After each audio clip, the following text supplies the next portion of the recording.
আগের দিন আমরা শুরু করেছিলাম কমপ্লেক্সোমেট্রিক এস্টিমেশন অফ মেটাল আয়ন্স। তো আজকে আমরা যেটা করব, আমাদের সিলেবাসে আরো দুটো যে মিক্সচার রয়েছে সেখানে আরো দুটো অন্য মেটাল আয়নের এস্টিমেশন, সেটা আমরা একটু দেখে নেব। যেহেতু প্রিন্সিপালটা একই, কমপ্লেক্সোমেট্রিক এস্টিমেশন আমরা করছি, সো প্রিন্সিপালটা এখানেও সেম, শুধুমাত্র কিছু প্রসিডিউরাল চেঞ্জ এখানে দেখতে পাওয়া যাবে। আমরা সেইগুলোর কারণ একটু বুঝে নেওয়ার চেষ্টা করব এবং কিভাবে জিনিসটা ঘটছে সেটা একটু দেখব। সো প্রথম আমরা যেটা কমপ্লেক্সোমেট্রিক এস্টিমেশনে দেখব,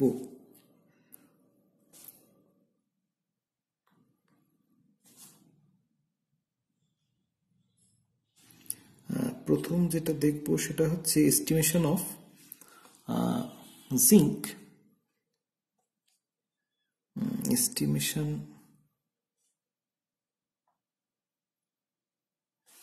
of zinc in zinc copper mixture।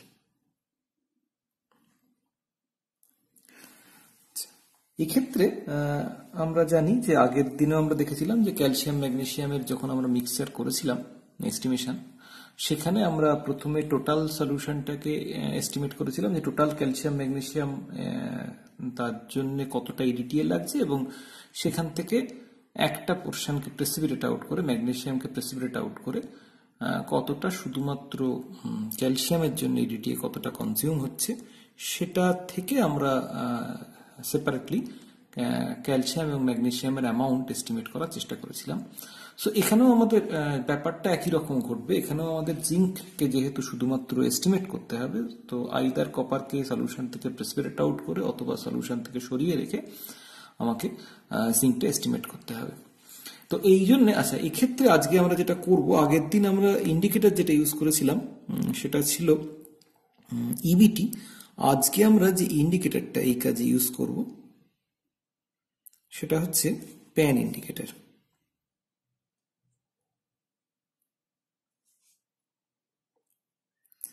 আচ্ছা, এখন এই প্যান ইন্ডিকেটর ইউজ করার কারণ হচ্ছে যেহেতু জিঙ্ক কপার মিক্সচার, ফলত এক্ষেত্রে আমাদের স্লাইটলি অ্যাসিডিক কন্ডিশনে অ্যারাউন্ড পিএইচ 4.5 এই অ্যাসিডিটিতে কাজ করতে হবে, এবং আমরা জানি যে এই অ্যাসিডিটিতে কাজ করতে গেলে সেক্ষেত্রে ইবিটি ইন্ডিকেটর দিয়ে আমরা টাইট্রেশনটা করতে পারবো না, এন্ড পয়েন্ট প্রপারলি বুঝতে পারবো না। তো সেই জন্য আমরা প্যান ইন্ডিকেটর দিয়ে কাজ করব, এবং এক্ষেত্রে অবভিয়াসলি বাফারটাও চেঞ্জ করে যাবে। আগের দিন আমরা ইউজ করেছিলাম ammonium chloride, ammonia buffer of pH 10। এখানে আমরা বাফার হিসেবে যেটা ইউজ করব, that is acetic acid sodium acetate buffer, acetate buffer of pH approximately 4.5। So কাজটা কি করে করবো? আচ্ছা, এখানে আরো একটা জিনিস যেটা দেখে নি, সেটা হচ্ছে কালার চেঞ্জ। কালার চেঞ্জ এখানে যেটা হবে, এখানে আমরা দেখব যে মেটাল ইন্ডিকেটরে কালার দ্যাট ইজ রেড, আর ফ্রি ইন্ডিকেটর তার কালার হচ্ছে ইয়েলো। সো এন্ড পয়েন্টে এই রেড টু ইয়েলো এই কালার চেঞ্জ দেখে আমরা এন্ড পয়েন্টটা ডিটেক্ট করতে পারবো। আচ্ছা, এই ক্ষেত্রে প্রথমে পার্টটা একই রকম, ডাইসোডিয়াম ইউনিটিয়াস স্ট্যান্ডার্ডাইজেশন, সেটা আগের দিনও আমাদের করতে হয়েছিল। সেখানে শুধুমাত্র আমরা ইবিটি ইন্ডিকেটর দিয়ে করেছিলাম এবং অ্যামোনিয়াম ক্লোরাইড, অ্যামোনিয়া বাফার দিয়ে করেছিলাম। এখানে অ্যাসিটিক অ্যাসিড, সোডিয়াম অ্যাসিড একই রকম ভাবে আমরা একটা কনিক্যালের মধ্যে জিঙ্ক অ্যাসিডের সলিউশন নেব, তার মধ্যে acetic acid, sodium acid buffer add করব, প্যান ইন্ডিকেটর অ্যাড করব, দিয়ে প্রথমে আমাদের জিঙ্ক প্যান এর জন্য, মেটাল ইন্ডিকেটরের জন্য আমাদের রেড কালার পাবো। ডাইসোডিয়াম হাইড্রোজেন ইডিটি দিয়ে টাইট্রেট করতে শুরু করলে আমরা দেখতে পাবো এন্ড পয়েন্টে কালার চেঞ্জ করছে ফ্রম রেড টু ইয়েলো, সেটা দেখে আমরা এন্ড পয়েন্ট ডিটেক্ট করতে পারবো। আচ্ছা, এখানে একটা জিনিস শুধু যেটা দেখবে সেটা হচ্ছে আমাদের যে প্রসিডিওরটা দেওয়া আছে সেখানে অনেক ক্ষেত্রে কিছুটা জল অ্যাড করতে বলা হয়েছে, যে 25 ml স্ট্যান্ডার্ড জিঙ্ক অ্যাসিডেট সলিউশন নেওয়ার পর 250 ml কনিক্যালে 50 ml double distil water বা কন্ডাক্টিভিটি ওয়াটার অ্যাড করো।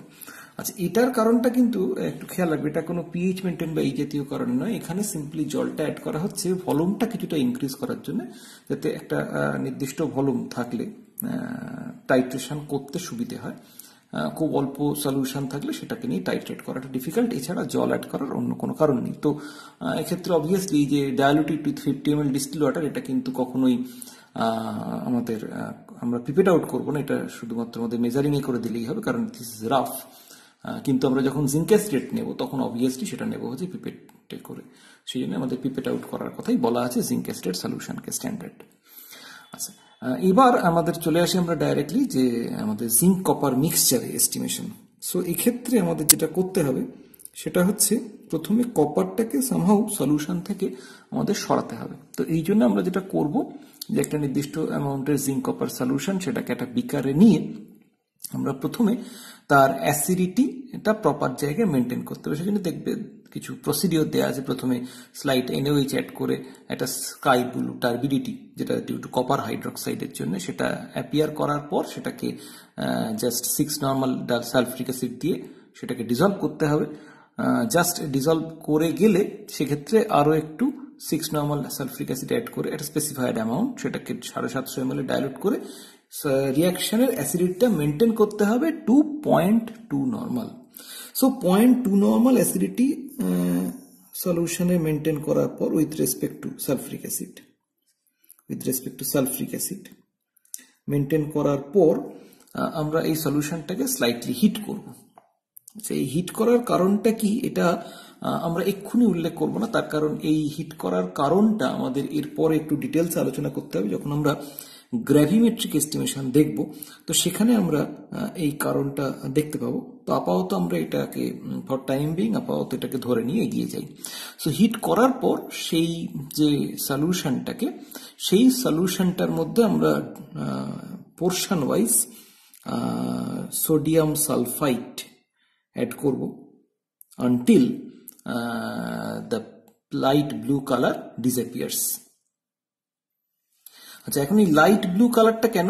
লাইট ব্লু কালারটা ডিউ টু কপার 2+ আয়ন যেটা সলিউশনে প্রেজেন্ট রয়েছে, এবং লাইট ব্লু কালারটা ডিসঅ্যাপিয়ার করে যাওয়া মানে আমরা জানি যে sodium sulphide in acidic medium produces sulphur dioxide gas and that is a reducing agent. So সলিউশনে যে কপার 2+ আয়ন আছে সেটাকে আমাদেরকে কপার 1-এ রিডিউস করতে হবে। তো সেই কপার 2 আয়নটা যদি কমপ্লিটলি রিডিউস হয়ে যায় কপার 1-এ, যেহেতু কপার 1 সেটা কালারলেস, ফলত ব্লু কালার লাইট ব্লু কালারটা কমপ্লিটলি ডিসঅ্যাপিয়ার করে যাওয়া মানে টোটাল কপার 2+ আয়ন সলিউশনের সেটা কপার 1-এ রিডিউস হয়ে গেছে।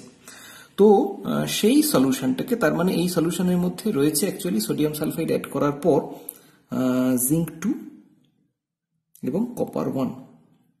আচ্ছা, এই রিডাকশনের কারণ হচ্ছে যে আমরা এই সলিউশনে এই কপার যেটা আগের দিন যেমন আমরা সোডিয়াম হাইড্রোক্সাইড ইউজ করে ম্যাগনেসিয়াম হাইড্রোক্সাইড হিসেবে প্রেসিপিটেট ফেলেছিলাম, এক্ষেত্রে আমরা কপারকে প্রেসিপিটেট ফেলবো, but not in the form of hydroxide but in the form of thiocyanate, copper thiocyanate. তো তাই জন্যে এর মধ্যে আমরা যেটা করব 2.5 ml 10% thiocyanate, ammonium thiocyanate solution add করব।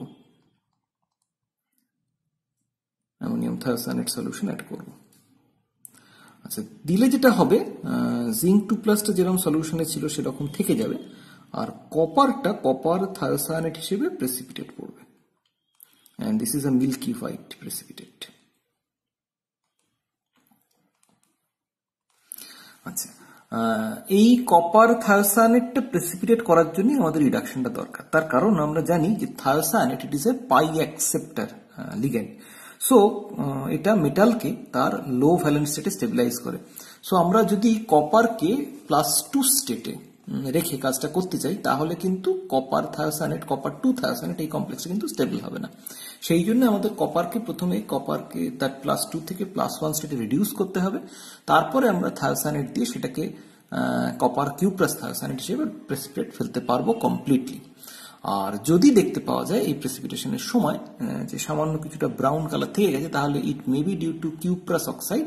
তো সেক্ষেত্রে আমাকে আরো 1-2 ড্রপ 6 নর্মাল সালফ্রিক অ্যাসিড দিয়ে ওটাকে স্টার করে নিলে কিউপ্রাস অক্সাইডটা ডিজলভ করে এগেন কিউপ্রাস থায়োসায়ানেট হিসেবে প্রেসিপিটেট পড়ে যাবে।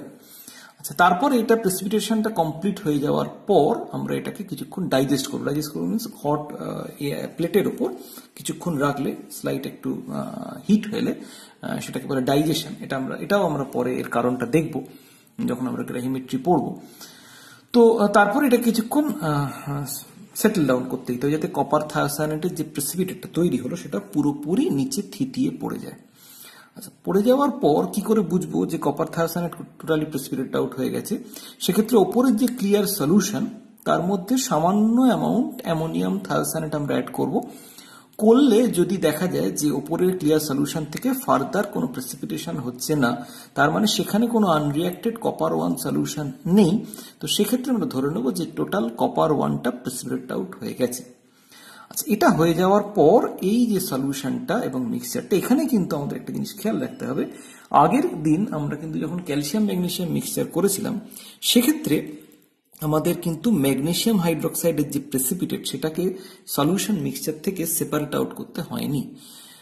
তার কারণ সেটা আমাদের যেটা এস্টিমেশন তাতে কোনো ইন্টারফারেন্স ঘটায়নি। কিন্তু এখানে কিন্তু এটা রেখে দিলে, কপার থায়োসায়ানেট প্রেসিপিটেট রেখে দিলে আমাদের সমস্যা।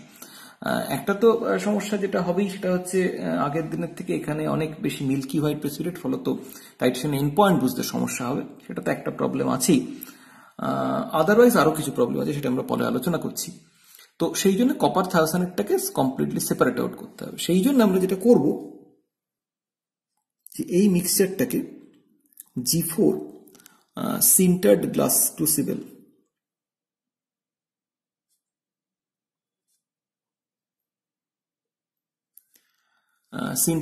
ক্রুসিবলের মধ্যে দিয়ে ফিল্টার করব। ফিল্টার করলে যেটা হবে যে কপার থায়োসায়ানেটটা আমাদের ক্রুসিবলের ওপর রয়ে যাবে, কেবলমাত্র জিঙ্ক 2টা সলিউশনে চলে আসবে পাস করে।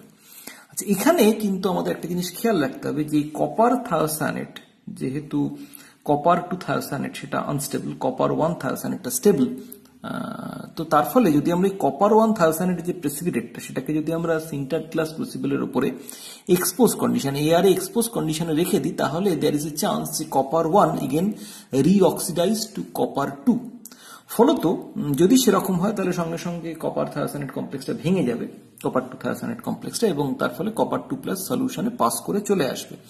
তো সেটাকে অ্যাভয়েড করার জন্য আমাদের কিন্তু এই প্রেসিপিটেট, কপার থায়োসায়ানেটের প্রেসিপিটেট বা কিউ প্লাস থায়োসায়ানেটের প্রেসিপিটেটটা সবসময় কিছুটা সলিউশনের আন্ডারে, রিডিউসিং এনভায়রনমেন্টে রাখতে হবে। সেই জন্য কখনোই পুরো সলিউশনটাকে ড্রাই আউট হয়ে যেতে দেওয়া যাবে না, আমাদের সবসময় কিন্তু কিউ প্লাস থায়োসায়ানেটটাকে আন্ডার দ্য সলিউশন সেটাকে রাখতে হবে। আচ্ছা, তাহলে সেটা ডাইরেক্ট ওপেন এয়ারের এক্সপোজারে আসতে পারবে না, টোটাল ফিল্টার আউট হয়ে যাওয়ার আগেই পরের ওয়াশিং লিকুইডটা কিন্তু দিয়ে দিতে হবে। এটা হচ্ছে এক নম্বর।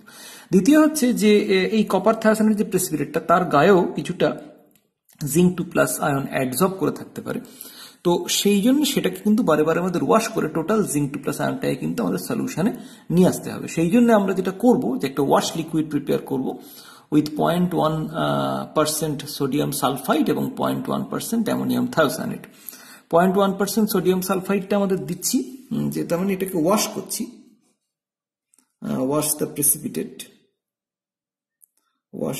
the precipitate with 0.1% sodium sulfide solution plus 0.1% ammonium thiocyanate solution.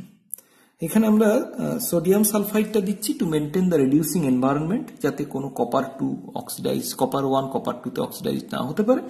R ammonium থায়োসায়ানেটটা দিচ্ছি যাতে কোনো কপার থায়োসায়ানেট মানে কপার আমাদের কপার 1 যদি আমাদের পাস করে না যায়। একটু এক্সেস অ্যামোনিয়াম থায়োসায়ানেট প্রেসিপিটেটিং এজেন্ট রাখলে সেক্ষেত্রে কখনোই এই ধরনের কপার 1 সলিউশনে পাস করে যাওয়ার চান্স থাকবে না। সো তাহলে এইভাবে, এবং অবশ্যই এর সঙ্গে কয়েক ড্রপ 6 নর্মাল সালফ্রিক অ্যাসিড থাকবে, না হলে সালফাইড থেকে সালফার ডাইঅক্সাইড লিবারেটেড হবে না, অ্যাসিডিক মিডিয়ামে কাজটা করতে হবে। সো এই কন্ডিশনে এটা হচ্ছে ফিউ ড্রপ। সো এই কন্ডিশনে আমরা যদি একটা ওয়াশ লিকুইড প্রিপেয়ার করি এবং সেই ওয়াশ লিকুইড যদি ওয়াশ করতে থাকি বারবার, তাহলে আমরা দেখতে পাবো যে নিচে যে আমাদের সলিউশনটা কালেক্টেড হবে that is zinc 2 plus solution free from copper.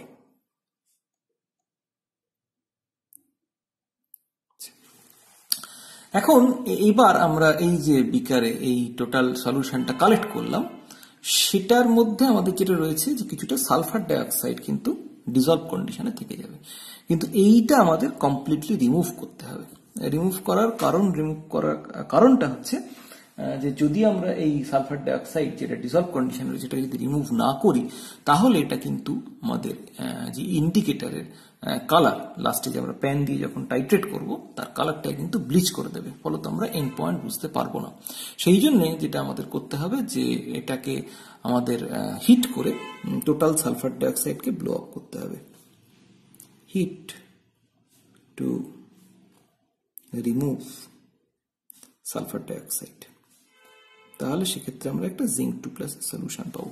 কি করে বুঝবো যে টোটাল সালফার ডাইঅক্সাইড রিমুভ হয়ে গেছে? না, এতে আমরা অল্প একটু স্টার্চ আয়োডিন সলিউশন যদি খুব অল্প পরিমাণে বাইরে থেকে অ্যাড করি, তাহলে সেক্ষেত্রে যদি আয়োডিনের কালারটা ডিসচার্জ করে যায় তাহলে বুঝতে হবে যে তখনও সালফার ডাইঅক্সাইড আছে, কারণ সালফার ডাইঅক্সাইড বা সালফাইড আয়োডিনকে রিডিউস করে। আর যদি লাইট ব্লু কালারটা পারসিস্ট করে তাহলে বুঝতে হবে যে ওই আয়োডিনকে কনজিউম করার মতো আর কোনো সালফার ডাইঅক্সাইড নেই, তাহলে সেক্ষেত্রে আমরা ধরে নিতে হবে that is free from sulphur dioxide. Obviously এটা আমরা বেশ খানিকক্ষণ হিট করার পর টোটাল সালফার ডাইঅক্সাইড যখন প্রায় রিমুভ হয়ে যাবে, যখন আমরা দেখতে পাবো যে আর তার কোনো স্মেল আসছে না, তখনই আমরা এই কাজটা করবো। বারে বারে ডেফিনেটলি আমরা আয়োডিন সলিউশন অ্যাড করবো না টেস্ট করার জন্য, একদম প্রায় শেষের দিকেই এটা করব। আচ্ছা, এটা করার পর যখন আমরা দেখবো যে খুব লাইট একটা ব্লু কালার অ্যাপিয়ার করলো, তখন সেই আয়োডিনটাকেও ডেফিনেটলি আমাদের তাড়াতে হবে। সেটার জন্য আমরা 1-2 ড্রপ ডায়ালুট সোডিয়াম থায়োসালফেট সলিউশন দিয়ে আমরা ওই ব্লু কালারটাকে জাস্ট ডিসচার্জ করে দেবো, যাতে সেই আয়োডিনটাও কনজিউম হয়ে যায় বা আয়োডাইডে সেটা রিডিউসড হয়ে যায়। এরপরে যে সলিউশনটা পাবো that is ready for complex estimation with EDTA. এরপর যেটা করতে হবে যে এখানে যে এক্সেস অ্যাসিডটা সেটাকে আমরা নিউট্রালাইজ করতে হবে উইথ 1:1 অ্যাকুয়াস অ্যামোনিয়া। দরকার হলে আমরা এখানে অ্যামোনিয়ার স্মেল থেকে আমরা বুঝতে পারি, অথবা যদি আমরা মিথাইলেট ইন্ডিকেটর অল্প একটু দিয়ে, তাহলে আমরা যখন দেখবো যে জাস্ট একটা ইয়েলো কালার অ্যাপিয়ার করবো, তখন আমাদের বুঝতে হবে সলিউশনটা ফেন্টলি অ্যামোনিয়াকাল হয়ে গেছে। এইরকম একটা কন্ডিশনে যখন সলিউশনটা অলমোস্ট নিউট্রাল, তার মধ্যে আমরা 5 ml বাফার সলিউশন অ্যাড করব। অবভিয়াসলি এখানে বাফারটা হচ্ছে acetic acid ammonium acetate buffer, acetic acid sodium acetate buffer.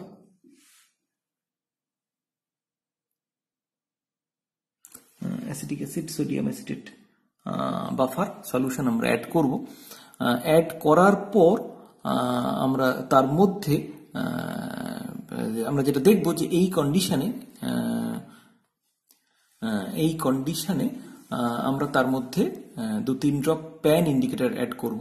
তাহলে যেহেতু সলিউশনে আমাদের এবং এর সঙ্গে যদি আমরা প্যান ইন্ডিকেটর অ্যাড করি, তাহলে যেটা হবে প্রথমে মেটাল ইন্ডিকেটর কমপ্লেক্স বেরোতে, মানে জিঙ্ক টু প্যান এই কমপ্লেক্সটা তৈরি হবে, এবং এর জন্য আমরা দেখতে পাবো যে একটা রেড কালার, মেটাল ইন্ডিকেটরের যে কালার সেই রেড কালার অরিজিনেট করলো। তারপরে একে আমরা ডাইসোডিয়াম ইডিটিএ সলিউশন দিয়ে টাইট্রেট করব until the color changes from red to yellow color. That is the end point of the titration. এবং যতখানি ইডিটিএ লাগলো সেটা হচ্ছে আমাদের সলিউশনে যতটা জিঙ্ক 2+ আয়ন আছে তার সঙ্গে ইকুইভ্যালেন্ট, এবং সেখান থেকে আমরা কতটা জিঙ্ক 2+ সলিউশনে আছে ফ্রম দ্য ক্যালকুলেশন সেটা কিন্তু আমরা বার করে ফেলতে পারবো। সো এইভাবে আমরা জিঙ্ক 2+টা এস্টিমেট করতে পারবো from a zinc copper mixture. এরপরে আমরা যেটা দেখবো সেটা হচ্ছে complexometric estimation of iron 3 and aluminium 3 in their mixture. এক্ষেত্রে আমরা প্রথম দিনে, এখানে যেহেতু দুটোই আমাদের এস্টিমেশন আছে, ফলত আমরা প্রথম দিনের প্রসিডিওরটা ইউজ করব, যে প্রথমে আমরা টোটাল সলিউশনটাকে এস্টিমেট করব, তারপরে তার একটা কম্পোনেন্টকে আলাদা করে এস্টিমেট করব। আচ্ছা, এখানে আমাদের যেটা করতে হবে, এখানে আমাদের একটা ছোট্ট একটু মেথডের মডিফিকেশন রয়েছে। আমরা জানি যে আমাদের অ্যাসিডিক মিডিয়ামে এই ইডিটিএ টাইট্রেশন করাটা একটু ডিফিকাল্ট, তার কারণ ইডিটিএ প্রোটনেশনের একটা পসিবিলিটি তৈরি হয় এবং তার ফলে ইডিটিএর কোঅর্ডিনেটিং এবিলিটি কমে যায়। ফলত কিন্তু আমরা উল্টো দিকে এটাও জানি যে আয়রন সেটা কিন্তু অ্যাসিডিক সলিউশন ছাড়া স্টেবল হয় না, অ্যালকালাইন সলিউশনে তো বটেই, ইভেন অলমোস্ট নিউট্রাল সলিউশনে সেখানেও কিন্তু আমাদের দেখতে পাওয়া যায় যে আয়রন সেটা কিন্তু ফেরিক হাইড্রোক্সাইডে হাইড্রোলিসিস করতে থাকে। ফলত সেই কারণে এখানে কিন্তু আমাদের একটু উল্টো মেথড নিতে হবে। উল্টো মেথড বলতে আমরা যেটা করব, এখানে আমরা প্রথমে টোটাল সলিউশনটাকে এস্টিমেট করতে গিয়ে আমরা ব্যাক টাইট্রেশনের হেল্প নেব। ব্যাক টাইট্রেশন বলতে আমরা যেটা করব যে আয়রন অ্যালুমিনিয়াম মিক্সচারের মধ্যে আমরা প্রথমেই এক্সেস যদি ইডিটি অ্যাড করে দিই, অবভিয়াসলি ইন বাফার্ড মিডিয়াম বলতে অ্যামোনিয়াম অ্যাসিটিক অ্যাসিড সোডিয়াম অ্যাসিডের যে বাফার অ্যাট পিএইচ 4.5, তাহলে আমরা দেখতে পাবো যে আয়রন অ্যালুমিনিয়াম এই দুটোই প্রথমে ইডিটি এর সঙ্গে কমপ্লেক্স করে ফেলবে। তার মানে আমরা এখানে যে প্রসিডিওরটি ইউজ করছি সেটা হচ্ছে একটা 500 ml কনিক্যালের মধ্যে আমরা একটা measured amount iron aluminium solution নিচ্ছি। তার মধ্যে আমরা মেজার্ড এক্সেস, অবভিয়াসলি যে ইডিটিএটা এক্সেস আমরা দেবো সেটা মেজার্ড এক্সেস হবে, সে 50 ml বা 75 ml যেটাই নিই না কেন সেটা মেজার্ড অ্যামাউন্ট দেবো with pipette. Measured access of disodium EDTA আমরা অ্যাড করব, দিয়ে এর মধ্যে আমরা 1 to 2 ড্রপ মিথাইল রেড দিয়ে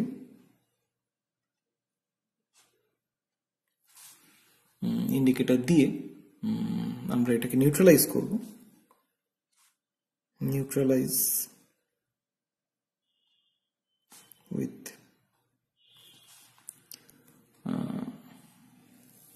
অ্যাকুয়াস অ্যামোনিয়া। নিউট্রালাইজ করার পর যখন জাস্ট ইয়েলো কালার হয়ে গেল তখন সেখানে আমরা ডায়ালুট HCl দিয়ে আমরা ড্রপ ওয়াইজ অ্যাড করব যতক্ষণ না কালার চেঞ্জেস টু রেড। আচ্ছা, এইটা করার কারণ হচ্ছে কারণ অ্যাকুয়াস অ্যামোনিয়া নিউট্রালাইজ করতে গেলে সেখানে ফেরিক হাইড্রোক্সাইড প্রেসিপিটেট পড়ার চান্সেস, ডায়ালুট HCl দিয়ে সেটাকে আমরা ডিসলভ করে নিচ্ছি এবং মানে ঠিক মিথাইল রেড যে জায়গায় কালার চেঞ্জ করে সেই জায়গায় সেই পিএইচে আমরা নিয়ে আসছি। এরপর এর মধ্যে আমরা যেটা করছি 5 ml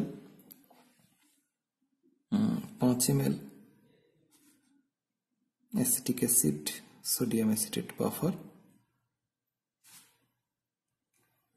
দিয়ে আমরা 70 to 80 ডিগ্রি সেন্টিগ্রেডে হিট করছি।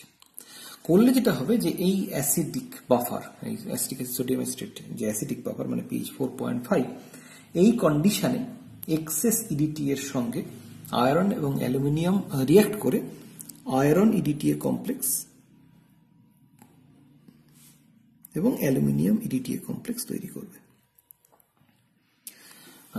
যেহেতু আমরা এক্সেস ইডিটিএ এখানে ইউজ করেছি, সো এর সঙ্গে সঙ্গে কিছুটা ফ্রি ডাইসোডিয়াম ইডিটিও পড়ে থাকবে এবং এই যেহেতু হিট করে নিয়েছি ফলত ওই কন্ডিশনে ইডিটিএ এর প্রেজেন্সে পুরো আয়রন এবং অ্যালুমিনিয়াম টোটাল অ্যামাউন্টটাই ইডিটিএ এর সঙ্গে কম্বাইন করে কমপ্লেক্স ফর্মেশন করবে।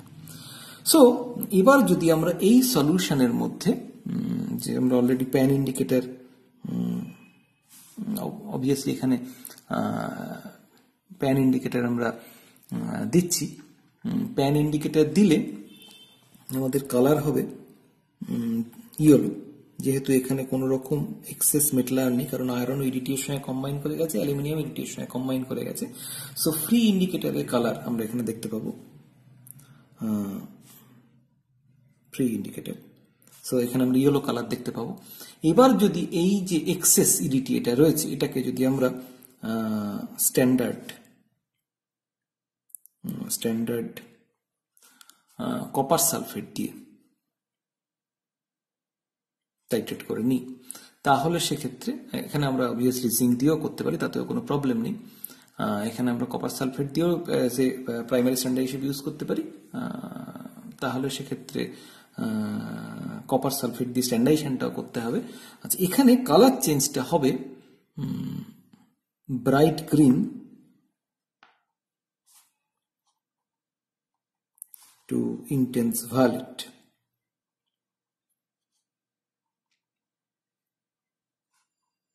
Since this is a very sharp color change, so তার ফলে আমরা এন্ড পয়েন্ট বুঝতে পারবো।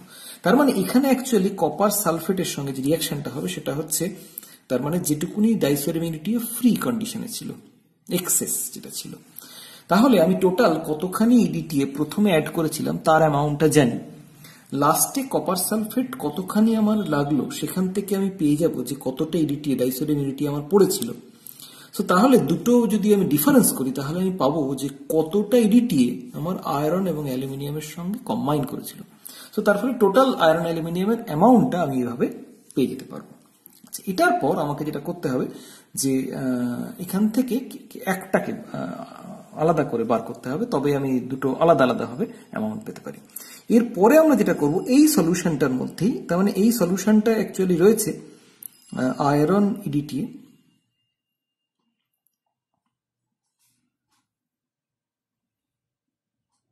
Plus aluminium EDTA plus copper EDTA. এখন এর মধ্যে আমরা যেটা করব 1 গ্রাম অ্যামোনিয়াম ফ্লোরাইড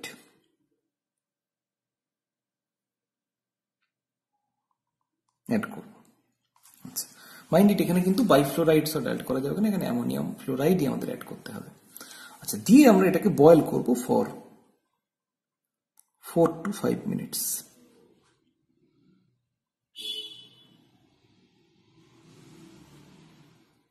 আচ্ছা, বয়েল করলে যেটা হবে, এখানে একটা একটা প্রপার্টির হেল্প নিয়ে আমাদের এই টাইট্রেশনটা সাকসেসফুলি কমপ্লিট করতে হয়। সেটা হচ্ছে, এখানে একটা অদ্ভুত ব্যাপার হচ্ছে যে iron EDTA complex that is more stable then iron EDTA complex is more stable than FeF6 3-, whereas aluminium EDTA is less stable than AlF6 3-। obviously কপারের ক্ষেত্রে EDTA complex is more stable। তাহলে আমরা যদি এই সলিউশনের মধ্যে অ্যামোনিয়াম ফ্লোরাইড অ্যাড করে এটাকে boil করি, তাহলে আমরা দেখতে পাবো যেহেতু aluminium EDTA complex aluminium fluoride কমপ্লেক্সের থেকে বেশি stable, sorry aluminium EDTA complex aluminium ফ্লোরাইডের থেকে লেস স্টেবল, তার ফলে iron EDTA as it is থেকে যাবে, copper EDTA as it is থেকে যাবে, কিন্তু অ্যালুমিনিয়াম ইডিটিএ ভেঙে গিয়ে অ্যালুমিনিয়াম ফ্লোরাইড এবং তার ইকুইভ্যালেন্ট অ্যামাউন্ট ইডিটিএ তৈরি হবে। এখন যখনই এই ঘটনাটা ঘটবে তখন সঙ্গে সঙ্গে আবার কিন্তু কালারটা সলিউশনে চেঞ্জ হয়ে যাবে, এটা ব্লুইশ গ্রিন হয়ে যাবে, যেটা আমাদের ইনিশিয়ালি ছিল। এইখানে ইয়েলো কালারটা আসবে না, তার কারণ এই যে ফ্রি ইন্ডিকেটরের ইয়েলো কালারটা, যে মুহূর্তে আমি কপার সালফেট দিয়েছি, কপার সালফেট ইটসেলফ একটা ব্লু কালার আছে, ফলে এই ব্লু এবং ইয়েলো মিশে গ্রিন হয়ে যাবে। সো আমরা এই গ্রিন কালারটাই দেখতে পাবো, সেই জন্য এখানে কালার চেঞ্জটা ছিল from bright green to intense violet. So যে মুহূর্তে আবার ইডিটিএ ফ্রি হবে, সো তার ফলেও আবার এখানে আমাদের সলিউশনে ওই ব্রাইট গ্রিন কালারটা ফিরে আসবে। তাহলে এবার যদি এই সলিউশনটাকে আবার আমরা কপার সালফেট দিয়ে টাইট্রেশন করি, তাহলে সেক্ষেত্রে এই যে ইডিটিএটা ফ্রি হয়েছিল from the aluminium, so copper sulphate সেটার সঙ্গে আবার রিয়াক্ট করবে এবং আলটিমেটলি সলিউশনে এন্ড পয়েন্টে আমরা যেটা তৈরি হবে, আয়রন ইডিটিএ তৈরি হবে, কপার ইডিটিএ তৈরি হবে। এই কপার ইডিটিএ তৈরি হয়েছিল প্রথমে একবার, তারপরে আবার এই লাস্ট স্টেপে, এবং তার সঙ্গে সলিউশনে AlF6 3- থাকবে, কোনো ফ্রি ইডিটিএ কিন্তু এখানে আর থাকবে না। এবং সলিউশনে এন্ড পয়েন্টে কালার চেঞ্জ হবে from bright green to violet.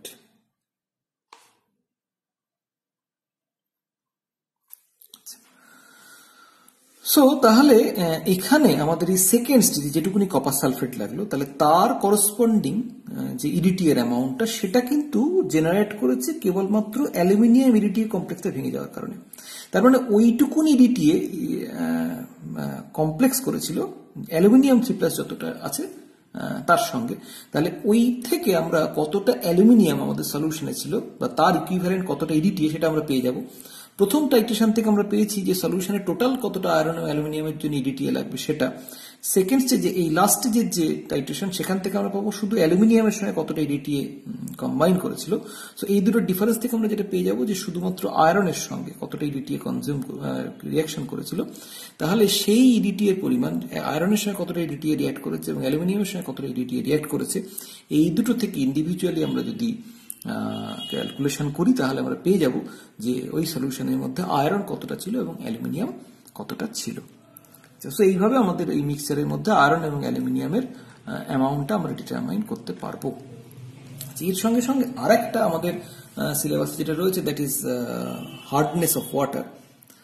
এটা আমরা জানি যে এই hardness of water that can be originated from calcium salt or magnesium salt or some other salt also. কিন্তু কি সল্ট আমাদের সলিউশনে প্রেজেন্ট আছে সেটা যেহেতু আমাদের জানা নেই, ফলত আমরা হার্ডনেসটাকে সবসময় রিপ্রেজেন্ট করি in terms of calcium carbonate. তার মানে যেভাবে আমরা ইট মে বি পসিবল যে hardness is due to magnesium salt or from any other salt, কিন্তু আমরা যেহেতু জানি না যে কি সল্ট সলিউশনে প্রেজেন্ট আছে সবসময় আমরা সেটাকে in terms of calcium carbonate সেটাকে রিপ্রেজেন্ট করব। তাহলে আমরা সলিউশনে যে ওয়াটার যে স্যাম্পলটা সেটা নিয়ে আমরা আগের দিন যেরকম ভাবে ইবিটি এবং অ্যামোনিয়াম ক্লোরাইড অ্যামোনিয়া বাফার দিয়ে আমরা যেরকম ভাবে ইডিটি দিয়ে টাইট্রেট করেছিলাম সেরকম ভাবেই টাইট্রেট করব।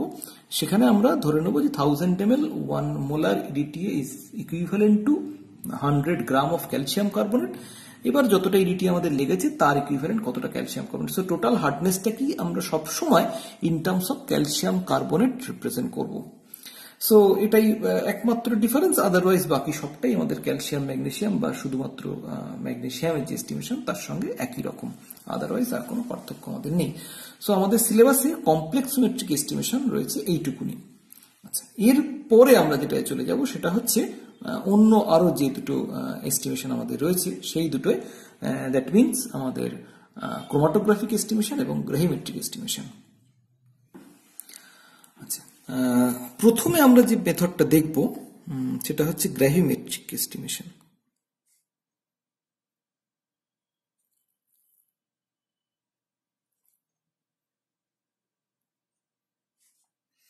আচ্ছা, এখন প্রশ্ন হচ্ছে যে এই এতগুলো টাইপের এস্টিমেশন আমরা কেন করব? আমাদের যে কোনো একটা মেথডে এস্টিমেট করতে পারলেই তো হলো। বিভিন্ন জায়গায় দেখতে পাওয়া যায় সব জায়গায় সব রকম এস্টিমেশনের মেথড অ্যাপ্লাই করা যায় না, depending on the condition, depending on the sample. So তার ফলে আমাদের বিভিন্ন মেথড অ্যাপ্লাই করতে হয়। গ্রাহিমেট্রিক এস্টিমেশন আমরা সব জায়গায় করতে পারবো না, তার জন্য কিছু ক্রাইটেরিয়া রয়েছে যে ক্রাইটেরিয়াগুলো ফুলফিল করলে তবেই গ্রাহিমেট্রিক এস্টিমেশন করা যায়। যেমন গ্রাহিমেট্রিক এস্টিমেশনের ক্ষেত্রে প্রথম যে ক্রাইটেরিয়া সেটা হচ্ছে the molecular composition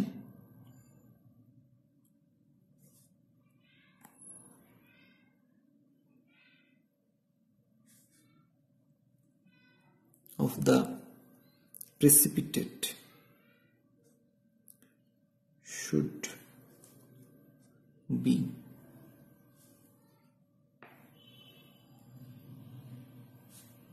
accurately known, or the precipitate must be convertible to another compound having definite composition. আমি আগে একটু এই কন্ডিশনগুলো বলে নিই, তারপরে আমি এটা জিনিসটা এক্সপ্লেন করবো যে অ্যাকচুয়ালি এগুলো বলতে আমরা কি বোঝাতে চাইছি বা কি জিনিসটা। The precipitate must be highly insoluble. 3 number, the precipitate should be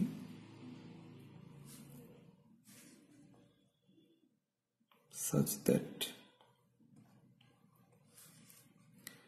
it can easily be filtered. এখন এই কথাগুলোর মানে কি বা কেনই বা দরকার? আমরা গ্রাহিমেট্রিতে অ্যাকচুয়ালি কি করছি? গ্রাহিমেট্রিতে আমাদের যেটা উদ্দেশ্য হচ্ছে, এর আগে যেমন আমরা দেখলাম যে কপারকে আমরা কপার থায়োসানেট ফর্মে প্রেসিপিটেট ফেলছি। এখন এই কপার থায়োসানেট ফর্মে প্রেসিপিটেট ফেলার পর বা এরকম অন্য কোনো সাবস্টেন্সকে আমরা অন্য কোনো একটা ফর্মে প্রেসিপিটেট ফেলছি। প্রেসিপিটেট ফেলার পর আমরা আগে থেকে একটা কোনো একটা ফিল্টারিং ফানেল বা আমরা এই গুজকুসিবেল এটাকে আগে থেকে ওজন করে রাখছি, দিয়ে সেই গুজকুসিবেলের মধ্যে দিয়ে আমরা ফিল্টার করছি। ফিল্টার করার পর সেখানে আমাদের যে রেসিডিউটা সেটা আটকে থাকছে, সেটাকে ড্রাই করে আমরা সেটাকে আবার তার ওজন নিচ্ছি। তাহলে ডিফারেন্স অফ ওয়েট থেকে আমরা যেটা পেয়ে যাচ্ছি যে কতখানি প্রেসিপিটেট আমার তৈরি হয়েছে।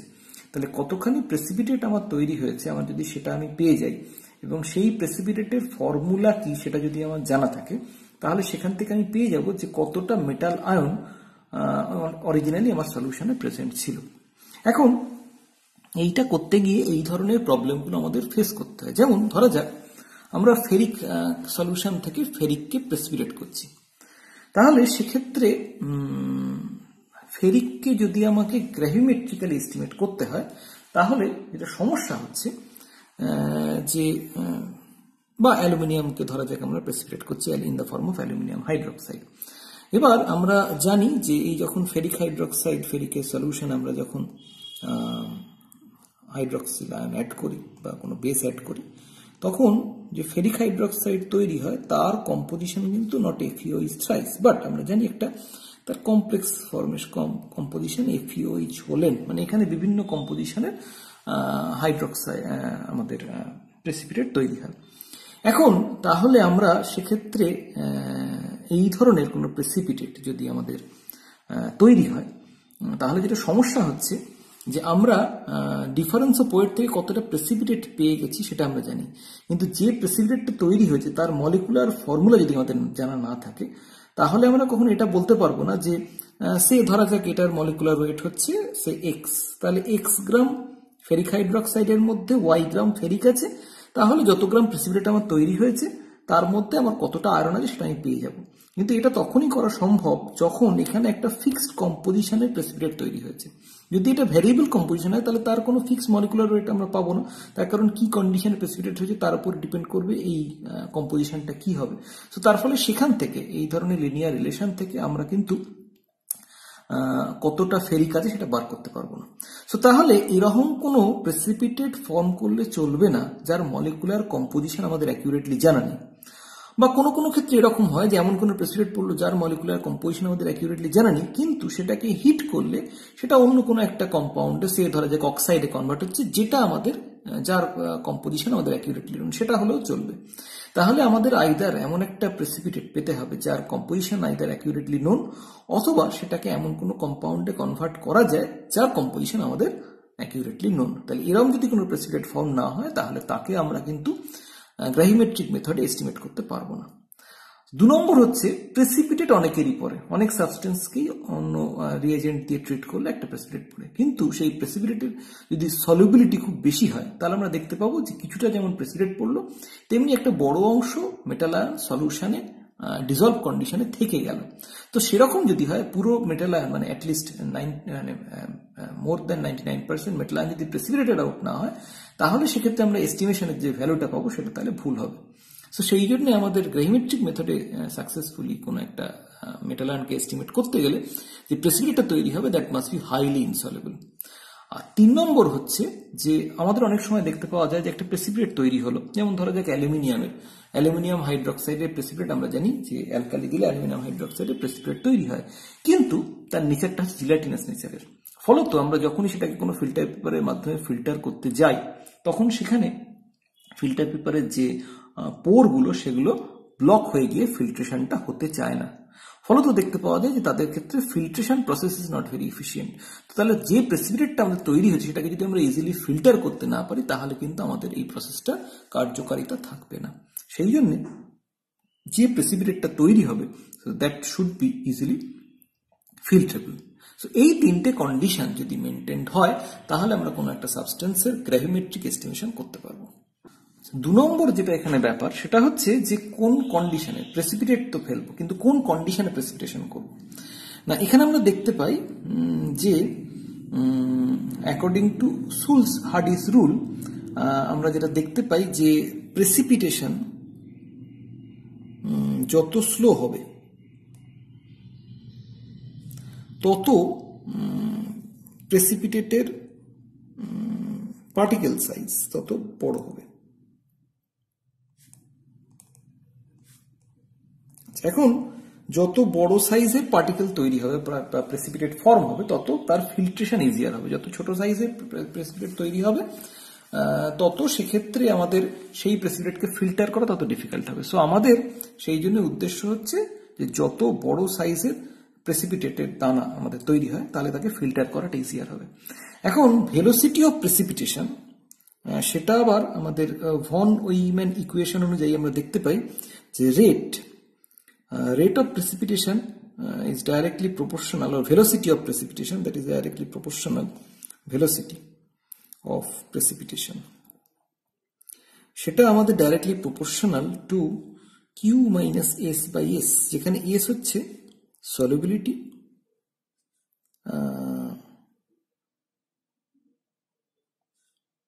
of the solute R Q হচ্ছে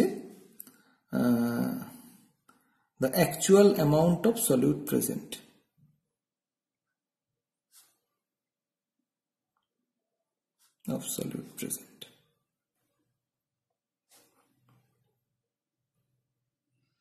আচ্ছা, এখন তাহলে আমাদের যত স্লো রেটে প্রেসিপিটেশন হবে তাহলে সেটাই হচ্ছে আমাদের উদ্দেশ্য, তাহলে পার্টিকেল সাইজ বিগার হবে।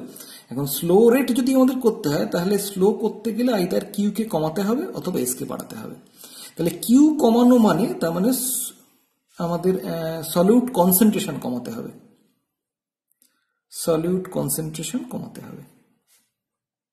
এখন সলিউট কনসেন্ট্রেশন কমানো মানে হচ্ছে তার মানে আমাদের ডাইলুট সলিউশন থেকে প্রেসিপিটেশন করতে হবে, ডাইলুট সলিউশন থেকে। তাহলে সেই জন্য আমরা সবসময় বলি যে precipitation must be done from a dilute solution. এটা হচ্ছে 1 নম্বর। 2 নম্বর হচ্ছে অথবা রেট কমানোর আরেকটা উপায় হচ্ছে এস কে বাড়ানো। এস ইনক্রিজ করা মানে হচ্ছে সলিবিলিটি বাড়ানো। সলিবিলিটি বাড়ানোর সবচেয়ে সোজা উপায় কি? কোনো একটা সাবস্টেন্সের সলিবিলিটি সেটা হচ্ছে তাকে হিট করা, সলিউশনটাকে হট সলিউশন।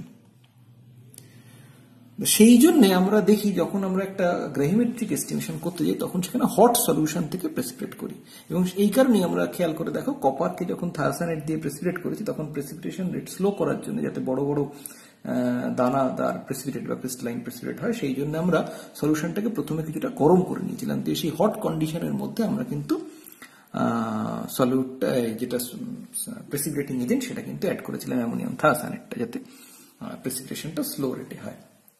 আচ্ছা, আর এই ডাইলুট সলিউশন এটার জন্য আমাদের যেটা করতে হয় যে প্রেসিপিটেট করার সময় that should be stirred continuously।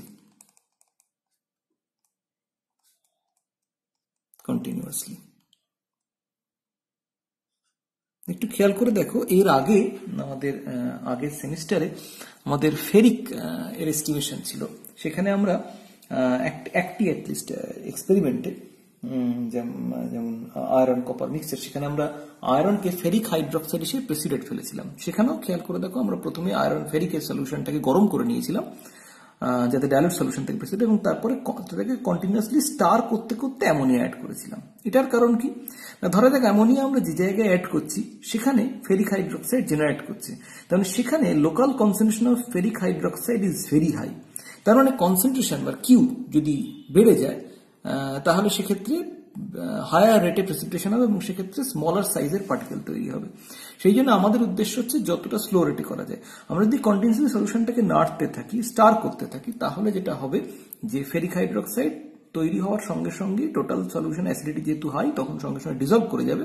So তার ফলে সঙ্গে সঙ্গে প্রেসিপিটেট করতে পারবে না, বা local concentration of ferric hydroxide কখনো ইনক্রিজ করতে পারবে না, ফলত স্লো রেটে প্রেসিপিটেশন হবে। এই জন্য আমরা যখনই প্রেসিপিটেশন করি এই ধরনের গ্রেভিমেট্রিক এস্টিমেশনের ক্ষেত্রে বা কোনো একটা ফিল্ট্রেশনের সময়, তখন আমরা হট সলিউশন থেকে প্রেসিপিটেশন করি এবং ডাইলুট সলিউশন থেকে প্রেসিপিটেশন করি এবং উইথ কন্টিনিউয়াস স্টারিং আমরা কিন্তু প্রেসিপিটেটিং এজেন্টটাকে অ্যাড করি। আচ্ছা, এই কন্ডিশনগুলো মেনটেন হলে আমাদের সেক্ষেত্রে যে প্রেসিপিটেটটা তৈরি হয় সেটা একটা ক্রিস্টালাইন প্রেসিপিটেট তৈরি হয় এবং ফলত তাকে ফিল্টার করাটা ইজি হয়, আমরা যেটা দেখতে পাই।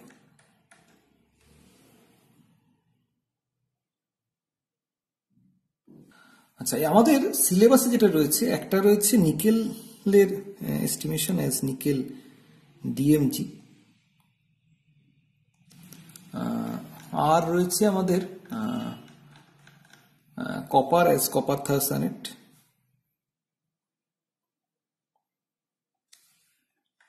আর রয়েছে আমাদের অ্যালুমিনিয়াম অ্যাজ অ্যালুমিনিয়াম অক্সিন,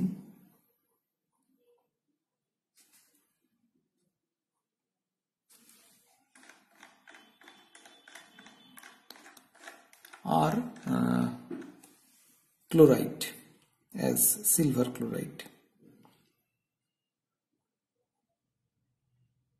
আচ্ছা, এখানে প্রত্যেকটারই প্রিন্সিপালটা সেম। আমরা শুধুমাত্র দেখে নেব যে কি ধরনের কন্ডিশন মেনটেন। আমরা একটা মাত্র উদাহরণ নিয়ে এটা একটু বোঝার চেষ্টা করি বা কিভাবে জিনিসটা হচ্ছে সেটা একটু দেখার চেষ্টা করি। ধরা যাক প্রথমে আমরা নিকেলের এস্টিমেশনের কথা ভাবি। আমরা প্রথমে যেটা করছি যে নিকেলের একটা স্পেসিফিক অ্যামাউন্ট আমরা সলিউশন নিচ্ছি। আচ্ছা, এই গ্রাভিমেট্রিক এস্টিমেশন শুরুর আগে এখানে যেহেতু ওয়েটটা খুব ইম্পর্টেন্ট, ফলত আমাদের যেটা করতে হয়, এখানে আমরা সিন্টার্ড গ্লাস ক্রুসিবেলের থ্রু দিয়ে ওজনটা করি, G4 সিন্টার্ড গ্লাস ক্রুসিবেল। সেই জন্য 100 থেকে 120 ডিগ্রি সেন্টিগ্রেড টেম্পারেচারে আমাদের প্রথমে এই যে ক্রুসিবেল ফিল্টার, যেটা দিয়ে আমরা ফিল্টার করছি, সেটাকে আমাদের এয়ার ওভেনে গরম করে নিয়ে আমাদের একটা ডেসিকেটারে, এয়ার টাইট ডেসিকেটারে সেটাকে ঠান্ডা করতে হয় এবং এরম ভাবে এমটি ক্রুসিবেলটার ওজন নেওয়া হয়। গরম করার কারণ হচ্ছে তাতে যেটুকুনি এয়ার ভেপার বা ময়েশ্চার যেটা লেগে আছে সেটাকে পুরোপুরি রিমুভ করা। তারপরে সেটাকে ডেসিকেটারে ঠান্ডা করার কারণ হচ্ছে ডেসিকেটারে ঠান্ডা না করলে সেটা আবার ময়েশ্চার আবার রিগেন করতে পারে, সেই জন্য সেটাকে একটা ভ্যাকুয়াম ডেসিকেটারের মধ্যে যেখানে ময়েশ্চার ফ্রি সেইখানে সেটাকে ঠান্ডা করা হয়। তো ঠান্ডা করার পর সেটাকে ওজন করা হয়। এইরকম ভাবে পরপর 2-3 বার ওজন করা হয় এবং যতক্ষণ না দুটো সাকসেসিভ ওজনের মধ্যে ডিফারেন্স 2 মিলিগ্রামের কম দাঁড়ায় ততক্ষণ অব্দি আমরা কিন্তু এটাকে ওজন করে যাই। যাতে যখন এই জায়গায় আমাদের ওজন পরপর দুটো সাকসেসিভ ওজন চলে আসে, তখন আমরা বুঝি যে ওজনটা কনস্ট্যান্ট হয়ে গেছে, তার মানে সেখানে আর কোনো এরার নেই। আচ্ছা, এরপর আমরা যেটা করি সেটা হচ্ছে একটা বিকারের মধ্যে একটা স্পেসিফাইড অ্যামাউন্ট একটা নিকেলের সলিউশন নিই, সেটাকে একটু তার মধ্যে ডাবল ডিস্টিল ওয়াটার দিয়ে নিই। এটা হচ্ছে শুধুমাত্র ডাইলুট করার জন্য সলিউশনটাকে, কারণ আদারওয়াইজ আমরা বলেছি যে ডাইলুট সলিউশন থেকে প্রেসিপিটেশন করলে সেখানে প্রেসিপিটেটটা বেটার হয়। দিয়ে সেটাকে 70 থেকে 80 ডিগ্রি, তার মানে আমরা নিকেল সলিউশন নিচ্ছি, ডাইলুট করছি উইথ ওয়াটার,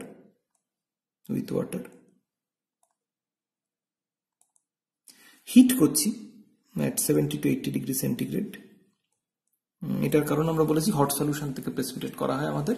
তারপরে তার মধ্যে আমরা 15 ml 1% ডিএমজি অ্যাড করছি উইথ কনস্ট্যান্ট স্টিরিং।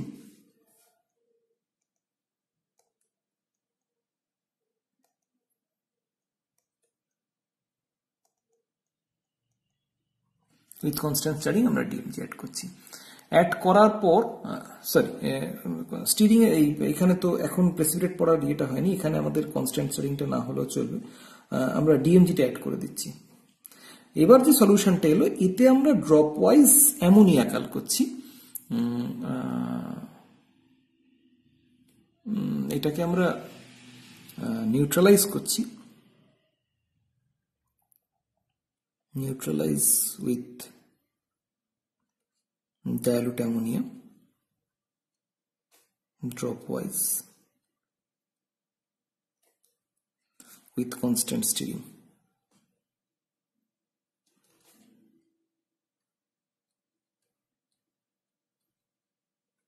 আচ্ছা, এইখানে যেটা ব্যাপার হচ্ছে, আমরা ডিএমজি অ্যাড করার সঙ্গে সঙ্গে অ্যাসিডিক মিডিয়ামে কিন্তু নিকেল ডিএমজি প্রেসিপিটেট পড়বে না, সেটা পড়বে বেসিক মিডিয়ামে। তো আমরা যখন অ্যামোনিয়া দিয়ে নিউট্রালাইজ করছি তখন অ্যাকচুয়ালি আমরা কনস্ট্যান্ট চারিং করছি যাতে ওই নিকেল ডিএমজিটা স্লোলি ফর্মেশন হয়, এবং কিছুটা সময় পরে আমরা দেখতে পাবো যখন সলিউশনটা সাফিসিয়েন্টলি অ্যামোনিয়া কালার হয়ে যাবে তখন নিকেল ডিএমজির একটা রোজ রেড প্রেসিপিটেট পড়বে, এবং প্রেসিপিটেট পড়ার পর সেটাকে আমরা কিছুক্ষণ সেটেল ডাউন করতে দেবো, দিয়ে আবার যে সুপারনেটেড লিকুইড ওপরের যে ক্লিয়ার লিকুইডটা সেখানে ডিএমজি অ্যাড করে দেখবো যে ফার্দার আর কোনো নিকেল ডিএমজি প্রেসিপিটেট হচ্ছে কিনা, মানে প্রেসিপিটেশনটা কমপ্লিট হয়েছে কিনা সেটা চেক করার জন্য। তারপরে যেটা করব যে এই প্রেসিপিটেটটাকে আগে যে ওই কনস্ট্যান্ট ওয়েটের যে G4 সিন্টারপ্লাস ক্রুসিবেলামটা ওজন করে রেখেছি সেটা থ্রু দিয়ে আমরা ওজন করব, এবং সেটাকে ওয়াশ করব উইথ হট ওয়াটার। এই ওয়াশিংটা করার উদ্দেশ্য হচ্ছে যে ফ্রি ডিএমজি যদি কিছু থেকে থাকে, এক্সেস ডিএমজি, সেটা যাতে ওয়াশ আউট হয়ে বেরিয়ে চলে যায়। সেটার পর এটাকে আমরা কনস্ট্যান্ট ওয়েটে আমরা অব্দি ওজন করব। কনস্ট্যান্ট ওয়েটটা করার উপায় হচ্ছে যে এটার মধ্যে প্রচুর জল রয়েছে, ফলত এটাকে আমাদের এয়ার ওভেনে 110 থেকে 120 ডিগ্রি সেন্টিগ্রেড হিট করতে হবে, তাতে ওয়াটারটা পুরোটা উড়ে বেরিয়ে যাবে, এবং বেরিয়ে গেলে এটাকে ঠান্ডা করতে হবে একটা ডেসিকেটারের মধ্যে। ঠান্ডা করার পর তারপরে সেটাকে ওজন করব। এরকম ভাবে পরপর 2-3 বার ওজন করব। যখন দেখবো ওয়েটটা কনস্ট্যান্ট হয়ে গেছে তখন আমরা বুঝবো যে এখানে পুরো জলটা এখান থেকে রিমুভ হয়ে গেছে। তো সেই কন্ডিশনে আমরা ওইটাকে কনস্ট্যান্ট ওয়েটে নিকেল ডিএমজি বলে ধরে নেব। তাহলে আমরা যেটা ছিল আমাদের সেটা হচ্ছে ফাঁকা ক্রুসিবেলের কত ওজন, আর তারপর আমরা পেলাম নিকেল ডিএমজি প্লাস ক্রুসিবেলের কতটা ওজন। তার মানে এই ডিফারেন্স অফ ওয়েট থেকে আমরা পেয়ে যাব যে নিকেল ডিএমজি কতটা তৈরি হয়েছে। এখন নিকেল ডিএমজির কম্পোজিশন যেহেতু আমাদের নোন, সো তার ফলে নিকেল ডিএমজির 1 মোল নিকেল ডিএমজির মধ্যে কতটা নিকেল আছে তা আমরা জানি, বা মলিকুলার ওয়েট আমরা যেহেতু নিকেল ডিএমজি জানা আছে, ফলে কত গ্রাম নিকেল ডিএমজির মধ্যে কতটা নিকেল আছে সেটা আমাদের কাছে জানা। তো তাহলে ওই রিলেশন থেকে আমরা বলতে পারবো যে যতটা নিকেল ডিএমজি আমরা পেয়েছি তার মধ্যে কতটা নিকেল অ্যাকচুয়ালি প্রেজেন্ট ছিল, সেটা আমরা কিন্তু ক্যালকুলেশন করে বলে দিতে পারবো। সো এই একই প্রিন্সিপাল ইউজ করে শুধুমাত্র ডিফারেন্ট কন্ডিশন মেনটেন করে আমরা কিন্তু বিভিন্ন সাবস্টেন্স, বিভিন্ন প্রেসিপিটেটের মধ্যে কতটা কোন মেটাল আয়ন রয়েছে সেটা কিন্তু বার করতে পারবো। এই একই রকম ভাবে কপার থায়োসায়ানেটে কতটা কপার রয়েছে, কপারকে থায়োসায়ানেট হিসেবে প্রেসিপিটেট ফেলে সেখানে কতটা কপার রয়েছে সেটা বার করতে পারবো, বা অ্যালুমিনিয়ামকে অক্সিনেট হিসেবে প্রেসিপিটেট ফেলে সেখানে কতটা অ্যালুমিনিয়াম রয়েছে ওজন থেকে সেটা আমরা বার করতে পারবো, বা ক্লোরাইডকে সিলভার ক্লোরাইড হিসেবে প্রেসিপিটেট ফেলে সেখান থেকে আমরা বার করতে পারবো। এখানে শুধু একটাই জিনিস যেটা আমাদের ক্যালকুলেট আরো করতে হয়, that is the gravimetric factor. Gravimetric factor. It is defined as the weight of analyte in 1 mole of precipitate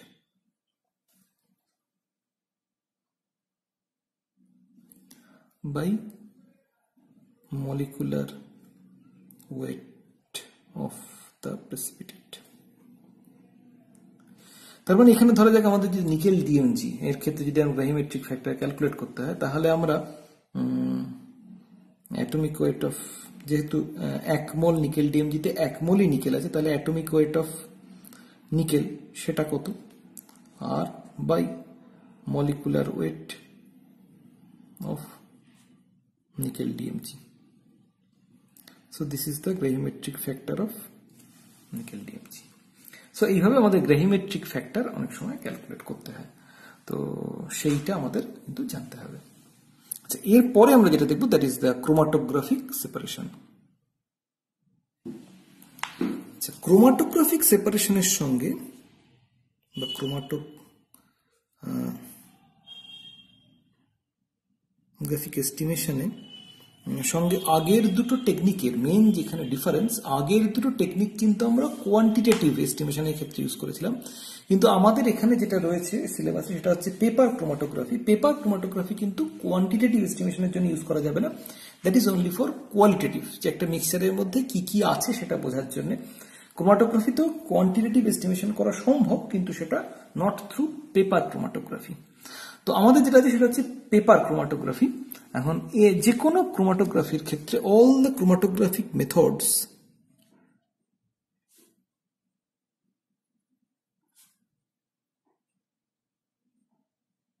all the chromatography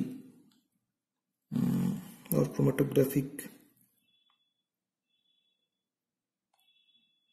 methods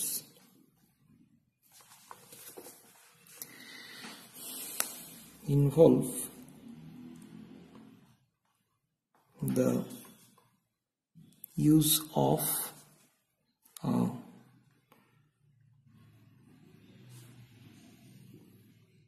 stationary phase and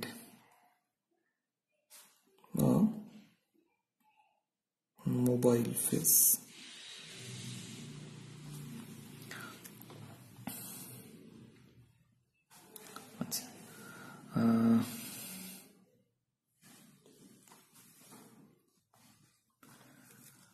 The mobile phase moves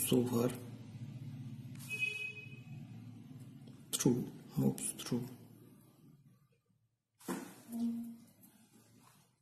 the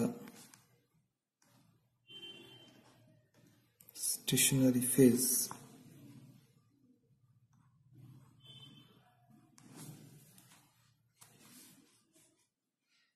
carrying the analyte with it.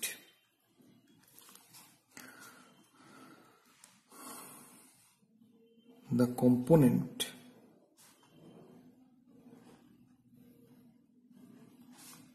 of a mixture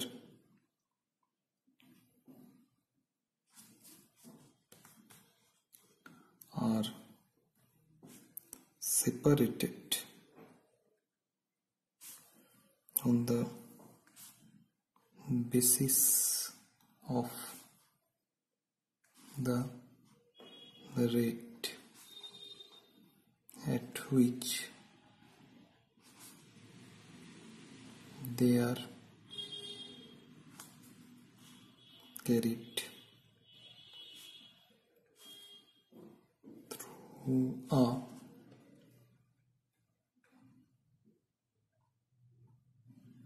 stationary phase by a mobile phase.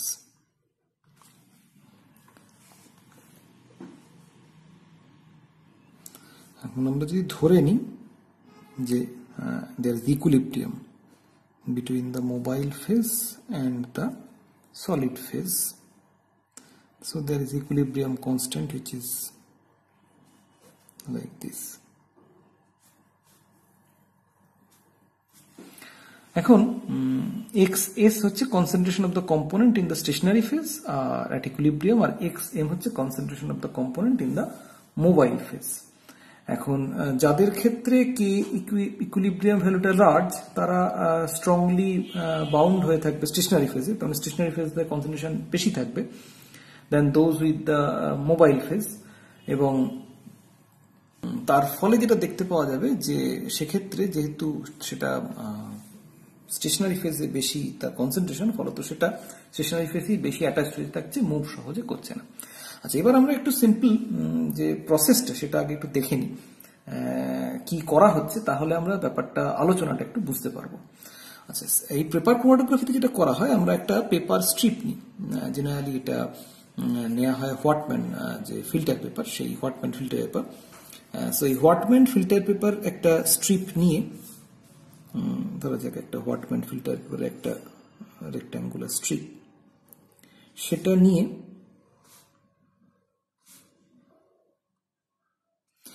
তার নিচের কিছুটা অংশ ছেড়ে একটা line টানা হয়। Line টেনে ধরা যাক সে আমাদের যে সিলেবাসে রয়েছে দুটো মিক্সচার, একটা হচ্ছে নিকেল আর নিকেল 2 আর কোবাল্ট 2 এর মিক্সচার, আর একটা আয়রন 3 এবং অ্যালুমিনিয়াম 3 এর মিক্সচার, এদের সেপারেশন।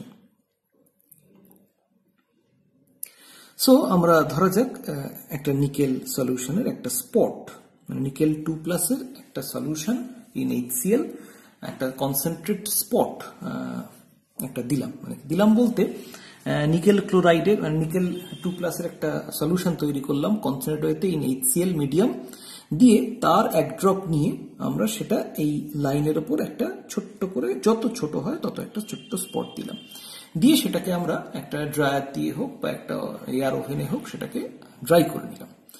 আচ্ছা, ড্রাই করে নেওয়ার পর যেটা হবে সেটাকে আমরা এই পেপারটাকে একটা কোনো হ্যাঙ্গিং কোনো একটা জিনিস দিয়ে আমরা এটাকে একদম পারপেন্ডিকুলার ওয়েতে কোনো একটা পেট্রি ডিশের মধ্যে ঝুলিয়ে দেবো। সেই পেট্রি ডিশের মধ্যে রাখা থাকবে কোনো একটা, এখানে উপরে একটা কোনো হ্যাঙ্গার দিয়ে আমরা ঝুলিয়ে দেবো এটাকে। পেট্রি ডিশের মধ্যে রাখা থাকবে আমাদের সলভেন্ট, যে সলভেন্টটা অ্যাকচুয়ালি মুভ করবে, এই সলভেন্টটাই হচ্ছে অ্যাকচুয়ালি দ্য মোবাইল ফেজ যেটা মুভ করবে। এখন আমাদের স্বাভাবিক আমরা জানি যে জিনিসটা যেটা হবে, নিচ থেকে এই হট প্যান্ট ফিল্টার পেপারটা আস্তে আস্তে প্রথমে সলভেন্টটা সেখানে নিচেটা প্রথমে যদি কন্ট্যাক্টে থাকে তাহলে সলভেন্টটা আস্তে আস্তে মুভ করতে থাকবে। মুভ করতে থাকার সঙ্গে সঙ্গে আমরা দেখব যে মোবাইল ফেজটা যত মুভ করছে উপরের দিকে, তার সঙ্গে সঙ্গে এই স্পটটাও আস্তে আস্তে মুভ করছে। এখন এই স্পটটা কত জোরে মুভ করছে সেটা ডিপেন্ড করবে হচ্ছে ইকুইলিব্রিয়ামের উপর। মোবাইল ফেজের প্রতি যদি তার অ্যাফিনিটি বেশি থাকে তাহলে মোবাইল ফেজ যত তাড়াতাড়ি উঠবে, স্পটটাও তত তাড়াতাড়ি উঠবে। কিন্তু যদি তার স্টেশনারি ফেজের প্রতি অ্যাফিনিটি বেশি থাকে তাহলে আমরা দেখতে পাবো যে সেক্ষেত্রে কিন্তু সেটা তার নিজের জায়গাতেই অলমোস্ট আটকে থাকার চেষ্টা করবে, সেক্ষেত্রে কিন্তু সেটা ওপরের দিকে খুব বেশি মুভ করবে না। আচ্ছা, তাহলে এবার এখানে স্টেশনারি ফেজ কোনটা? এখানে স্টেশনারি ফেজ হচ্ছে এই পেপারের যে সেলুলোজ পার্টটা, সেটা হচ্ছে আমাদের স্টেশনারি ফেজ। স্টেশনারি ফেজ হচ্ছে তাহলে যে ওয়াটারগুলো ট্র্যাপড হয়ে আছে সেলুলোজ ফাইবারের মধ্যে, সেটা হচ্ছে স্টেশনারি ফেজ। আর মোবাইল ফেজ হচ্ছে তাহলে যে সলভেন্টটা মুভ করছে। আচ্ছা, তাহলে এবার আমরা যেটা দেখতে পাচ্ছি যে মোবাইল ফেজের প্রতি অ্যাফিনিটি বেশি হয়, তাহলে মোবাইল ফেজ মুভ করার সঙ্গে সঙ্গে সেটা এটা অ্যানালাইটটা মুভ করে যাচ্ছে, আর যদি স্টেশনারি ফেজের প্রতি তার অ্যাফিনিটি বেশি হয় তাহলে মুভমেন্টটা কম হচ্ছে। ফলত দেখতে পাওয়া যাচ্ছে এই ইকুইলিব্রিয়াটা বিভিন্ন অ্যানালাইটের ক্ষেত্রে বিভিন্ন। তার মানে আমি যদি নিকেল এবং কোবাল্ট নিই তাহলে একটা পার্টিকুলার সলভেন্ট মিক্সচারের ক্ষেত্রে এই অ্যানালাইটের মুভমেন্টটা কিন্তু ডিফারেন্ট। আচ্ছা, ফলত দেখতে পাওয়া যাবে নিকেল একরকম ভাবে মুভ করবে, কপার একরকম ভাবে মুভ করবে। এবার আমরা যদি দুটো নোন নিকেল এবং কপার তাদের দুটো স্পট দিই এবং একটা স্পট আমরা যদি দিই নিকেল কপারের মিক্সচার বা আননোন, সেখানে আমরা জানি না যে নিকেল কপার দুটোই আছে না কেবলমাত্র একটাই কম্পোনেন্ট রয়েছে, তাহলে সেক্ষেত্রে আমরা যদি এই সলভেন্ট দিয়ে আমরা মুভ করাই তাহলে আমরা দেখব যে সলভেন্ট ফ্রন্ট মুভ করার সঙ্গে সঙ্গে সলভেন্ট ফ্রন্ট যদি দেখা যাক এইখান অব্দি উঠে গেল, তাহলে দেখা যাবে যে এটা একটা সার্টেন ডিস্টেন্স অব্দি উঠেছে, সে এটা মেবি নিকেল, এটা একটা সার্টেন ডিস্টেন্স অব্দি উঠেছে, সে এটা মেবি কোবাল্ট। আর এই এর মধ্যে যদি দুটোই থাকে তাহলে আমরা সেখানে দুটো স্পট দেখতে পাবো, এখানে এটা নিকেলের জন্য, এখানে এটা কোবাল্টের জন্য। সো এটা হচ্ছে নিকেলের স্পট, এটা নন নিকেল, এটা আননোন নিকেল, এটা হচ্ছে কোবাল্টের স্পট। তাহলে সেখান থেকে আমরা বলতে পারবো যে এই মিক্সচারের মধ্যে তাহলে নিকেল এবং কোবাল্ট দুটোই ছিল। আর যদি একটাই স্পট পাই তাহলে আমরা বলতে পারবো, আইডেন্টিফাই করতে পারবো যে কোনটা ওই মিক্সচারের মধ্যে ছিল। তাহলে এটা হচ্ছে মিক্সচার আর এগুলো হচ্ছে পিওর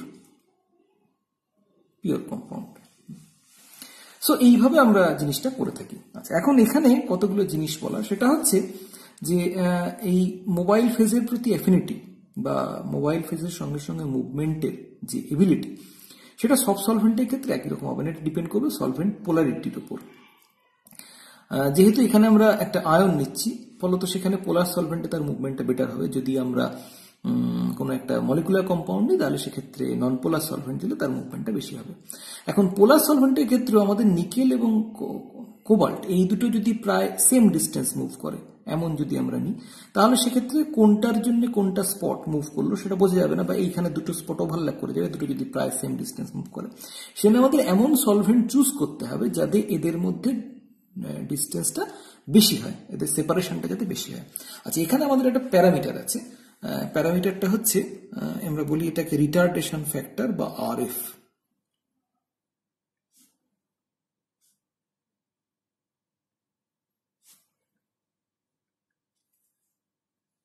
আচ্ছা, এখন এই আরএফ কে আমরা ডিফাইন করি হচ্ছে distance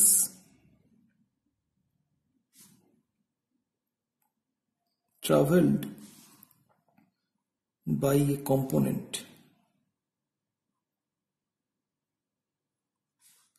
from line of origin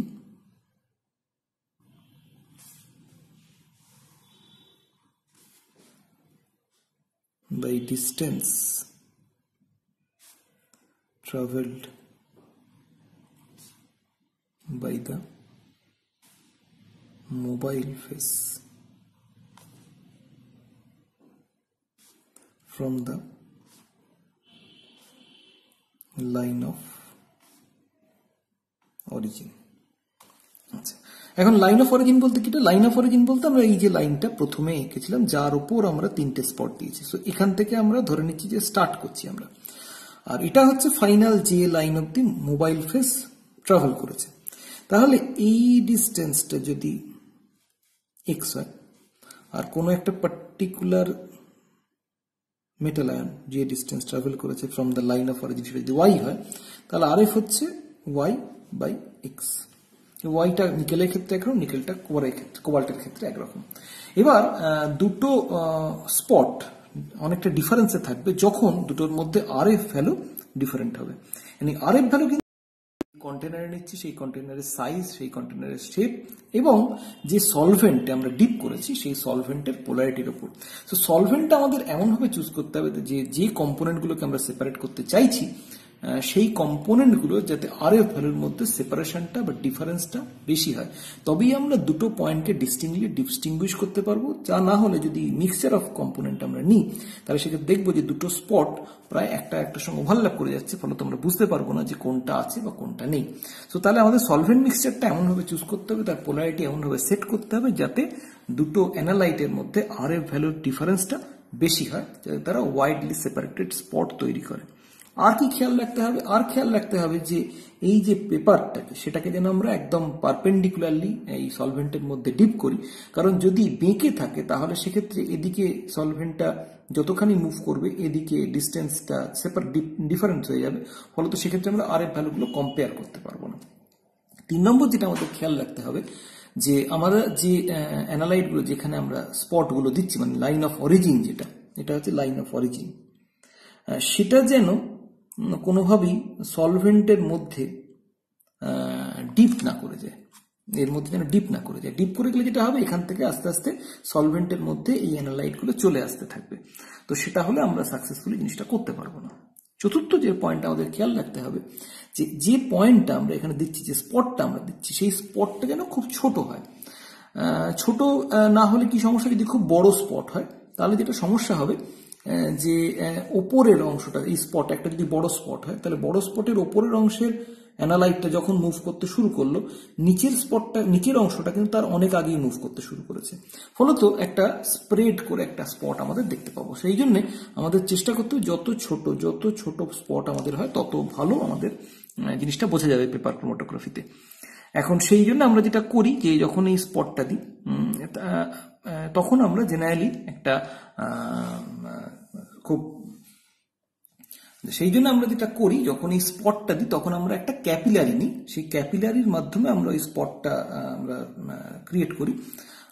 এবং শুধু তাই নয়, যাতে বেশি স্প্রেড করে না যায়, কারণ আমরা দেখেছি যে যখনই আমরা এই ধরনের একটা ফিল্টার পেপারে আমরা স্পট দিতে থাকি তখন সেটা ছড়িয়ে যায়, সেই জন্য একটা ছোট্ট স্পট দেওয়ার পরে সঙ্গে সঙ্গে ড্রাই করে নিই, ড্রাই করার পর আমরা আবার তার উপর স্পট দিই, এইরকম ভাবে আমরা ওখানে কনসেন্ট্রেশনটা বাড়াই, কিন্তু একবারে টোটাল সলিউশনটা ওখানে দিই না, কারণ তাতে স্পটটা ছড়িয়ে যাওয়ার বড় হয়ে যাওয়ার চান্স থাকে। আর হচ্ছে এই যেহেতু এখানে এই মুভমেন্টের উপর অনেক কিছু ডিপেন্ড করে আছে, সেই জন্য আমরা কিন্তু এখানে সবসময় হোয়াটম্যান ফিল্টার পেপার নিই। তার কারণ আমরা জানি যে এমনি যে ফিল্টার পেপারগুলো তাদের থিকনেস সব জায়গায় সমান হয় না, ফলত কোনো জায়গায় সলভেন্ট কুইকলি মুভ করে, কোনো জায়গায় স্লোলি মুভ করে। সেটাকে অ্যাভয়েড করার জন্য আমরা হোয়াটম্যান ফিল্টার পেপার নিই উইথ একটা ফিক্সড থিকনেসের, যেখানে থিকনেসটা সব জায়গায় একই রকম, ফলত সেখানে সলভেন্টের মুভমেন্টটা অনেক স্মুথ হয়।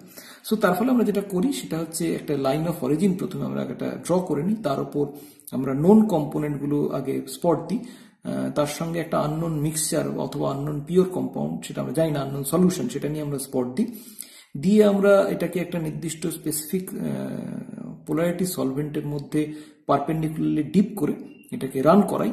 অন্তত 2-3 ঘন্টা এটাকে রান করানো হয় ক্লোজ কন্টেনারের মধ্যে, যাতে সলভেন্টের কম্পোজিশন চেঞ্জ না হয়ে যায়। রান করালে আমরা দেখতে পাই কিছুক্ষণ পরে সলভেন্ট ফ্রন্টও মুভ করেছে, অ্যাজ ওয়েল অ্যাজ কম্পোনেন্টগুলো সেগুলোও মুভ করেছে। ফলত নোনটার সঙ্গে আননোন যে স্পটটা, আননোন মিক্সচারের যে স্পটটা, সেটাকে যদি আমরা কম্পেয়ার করি তাহলে আমরা বলতে পারবো যে কোনটা কোন কম্পোনেন্টের জন্য।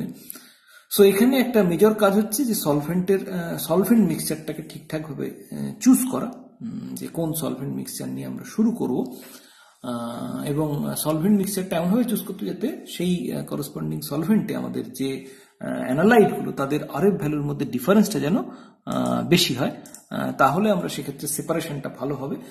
আমরা দেখতে পাবো সেই জন্যে যে কোবাল্ট নিকেলের ক্ষেত্রে আমরা এক ধরনের সলভেন্ট মিক্সচার ইউজ করেছি, সেখানে আমরা acetone is to concentrate HCl is to water 87:8:5 by volume, এই রেশিওতে আমরা নিয়েছি। অন্যদিকে আয়রন অ্যালুমিনিয়াম মিক্সচারের ক্ষেত্রে সেখানে কিন্তু আমরা গ্লেশিয়াল অ্যাসিটিক অ্যাসিড মিথানল 75:25 এই বাই ভলিউম এই রেশিওতে নিয়েছি। আচ্ছা, এটা গেল হচ্ছে মুভমেন্ট। এবার যখন 2-3 ঘন্টা পরে যখন এগুলো সাফিসিয়েন্ট ডিস্টেন্স মুভ করে গেল, এবার হচ্ছে আইডেন্টিফিকেশন। আমরা কি করে বুঝবো যে ওটা নিকেল তৈরি হয়েছে বা ওটা কোবাল্ট, নিকেল, কোনটা নিকেল স্পট বা কোনটা কোবাল্ট স্পট, বা সেটা কোন জায়গায় অবধি পৌঁছে। কারণ ড্রাই হয়ে যাওয়ার পর এই স্পটগুলো অলমোস্ট ভ্যানিশ করে যায়, প্রায় কালারটা দেখতেই পাওয়া যায় না। তো সেই জন্য এখানে আমাদের একটা ডেভেলপিং এজেন্ট দরকার হয়, এমন একটা রিএজেন্ট যেটা ওই মেটাল আয়নের সঙ্গে কমপ্লেক্স তৈরি করে। তো সেটার জন্য আমরা বিভিন্ন ক্ষেত্রে বিভিন্ন কমপ্লেক্সিং এজেন্ট ইউজ করি। যেমন প্রথমেই আমরা যেটা করি সেটা হচ্ছে মুভ করার পর, সলভেন্ট ফ্রন্ট মুভ করে যাওয়ার পর, তারপর আমরা সেটাকে বার করে আগে প্রথমে ড্রাই করে নিই, এয়ার ড্রাই করে নিই। এয়ার ড্রাই করে নেওয়ার পর সেটাকে জেনারেলি অ্যামোনিয়াকাল করা হয়, কারণ আমরা দেখতে পাই যে মোস্টলি অ্যালকালাইন মিডিয়ামে এই ধরনের কমপ্লেক্সিং এজেন্টগুলো কমপ্লেক্স ফর্মেশন করে। মোস্টলি এগুলোকে অ্যামোনিয়া দিয়ে ট্রিট করা হয়, অ্যামোনিয়া চেম্বারের মধ্যে রাখা হয়। সেই কন্ডিশনে যদি আমরা এর ওপর ডেভেলপিং এজেন্ট স্প্রে করি, যেমন কোবাল্ট নিকেলের ক্ষেত্রে আমরা যেটা ডেভেলপিং এজেন্ট ইউজ করি, দ্যাট ইজ ডাইফিনাইল কার্বাজাইড।